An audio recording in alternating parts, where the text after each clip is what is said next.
নমস্কাৰ, মোৰ নাম শ্ৰী মনোজ সৰস্বতী কবিতা এটি পাঠ কৰিব লৈছোঁ।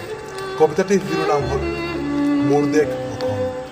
মোৰ হৃদয়ৰ প্ৰতিটো কোণত, মোৰ জীৱনৰ প্ৰতিটো খোজত, মোৰ চিন্তাৰ গভীৰতাৰ পৰা গভীৰতলৈ মাথো প্ৰেম আৰু প্ৰেম এই দেশলৈ।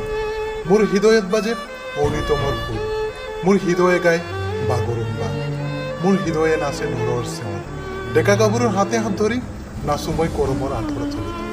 অসমৰ অৰংগে দৰংগে ঘূৰি ফুৰোঁ, কেতিয়াবা ব্ৰহ্মপুত্ৰৰ পাৰে পাৰে, কেতিয়াবা চাহ গছৰ মাজে মাজে, কেতিয়াবা কাজিৰঙা জংঘলে জংঘলে, কেতিয়াবা পুৱামক্কাৰ বাকৰিত।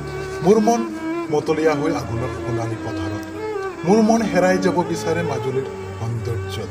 মোৰ মন মোৰ জীৱন উৎসৰ্গিত এই দেশৰ বাবে, মোৰ মনে সপোন ৰচে মাথো এই দেশৰ বাবে।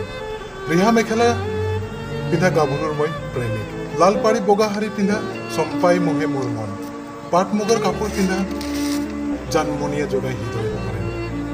এই দেশতো জন্ম ললোঁ, এই দেশৰ মাটিতে এদিন হেৰাই যাম।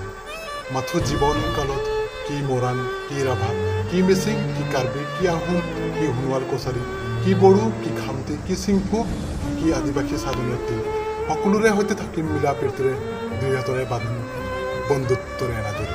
ধন্যবাদ।